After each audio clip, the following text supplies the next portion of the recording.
there's 200 people or 150 people that start the class, there's 100 helmets of people that quit. Grown men whose dream it was to be a SEAL that get there, that did all this physical training and all this preparation and signed that dotted line and committed to 6 years, and they show up there and they get to that training and they ring that bell.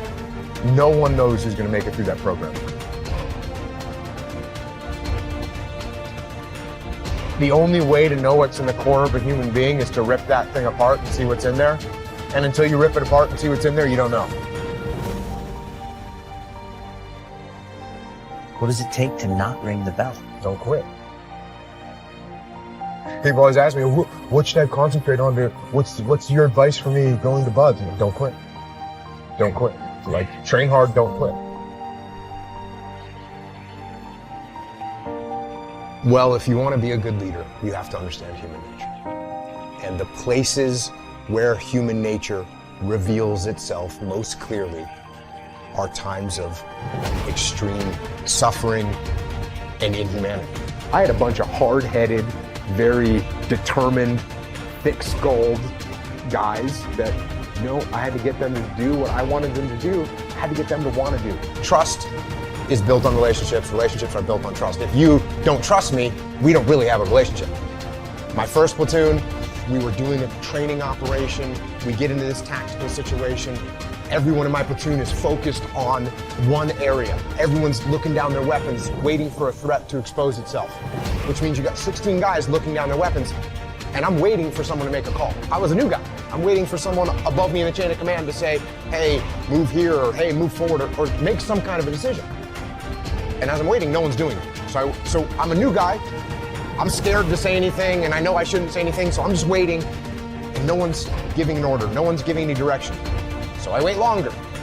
And this goes on for probably 30 seconds or a minute, which is a really long time when you're trying to take down a target.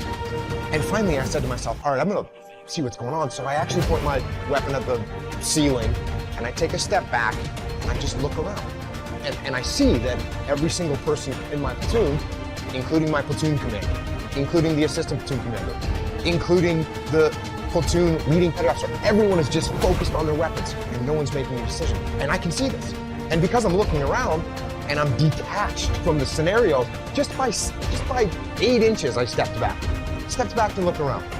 I can see what decision needs to be made.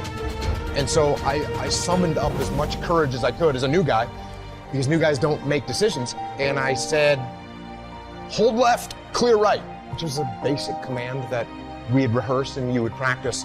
And I expected someone to say, shut up, Jocko. But instead they repeated the command. They all said, hold left, clear right, which means we were gonna execute. And sure enough, the guys on the left held and the guys on the right cleared. And we got done, and instead of someone saying, hey, you need to keep your mouth shut, like one of the more senior guys said, hey, good job up there. Way to make a call. So I looked at it and said, wait a second, how could I have, as a new guy, have made a decision in that situation that was better than what the more senior, more experienced guys were making? And I realized it was because I took a step back and detached. So at that moment, I said to myself, okay, from now on, when I get into these tactical scenarios, I'm gonna take a step back and I'm gonna try and look around and I'm gonna try and detach myself from the chaos and the mayhem. And I started doing it all the time. In every tactical situation, in the land warfare, in the mountains, in the urban environments, I was doing it all the time. And I was able to see what was happening. It was like a superpower to be able to see what was happening and make decisions. And so then I actually started doing it when I was having conversations. And if you and I were in disagreement and you started getting emotional, instead of me getting emotional back at you, I would just take a step back and be like, oh, okay, he's really concerned about this. Why is he so concerned? What does he see that I don't see? And I started actually just detaching all the time.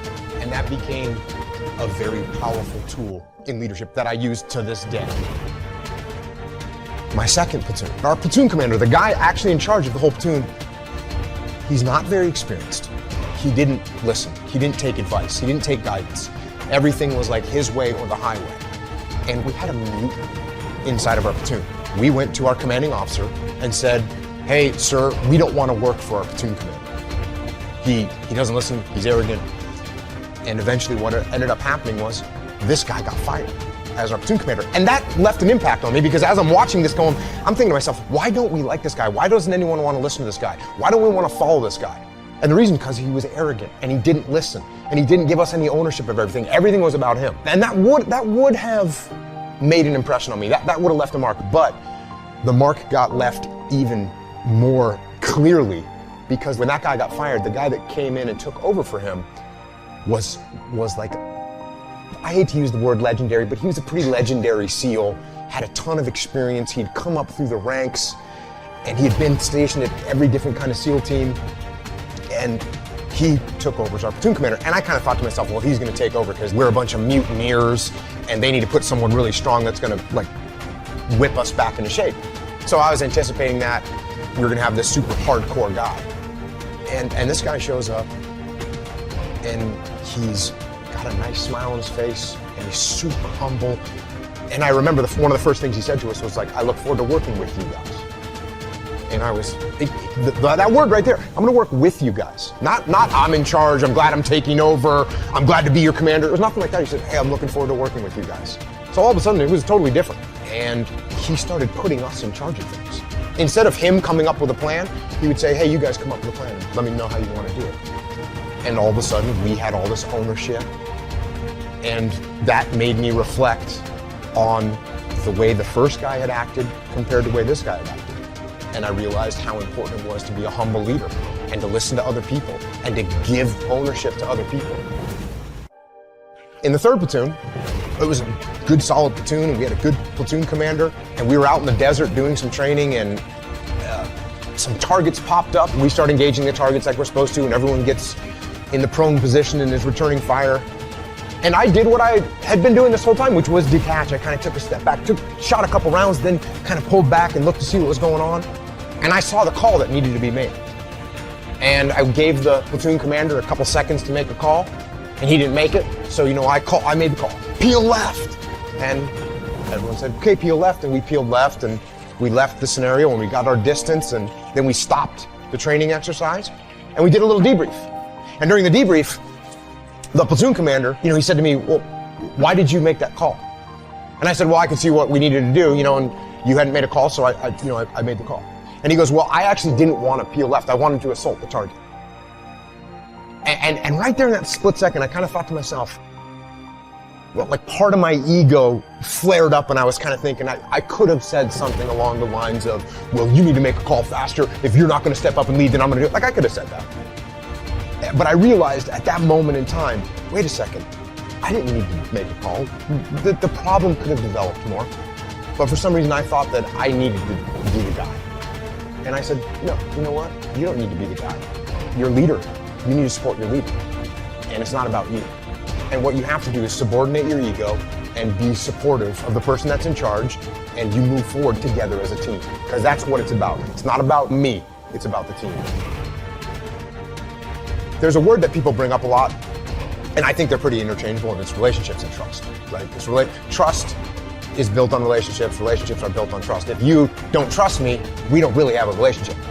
If you want to be a good leader, you have to understand human nature. And the places where human nature reveals itself most clearly are times of extreme sorrow, pain, suffering, and inhumanity. And if we don't recognize what causes that, where that comes from, and that it's actually possible, then it's bound to happen again.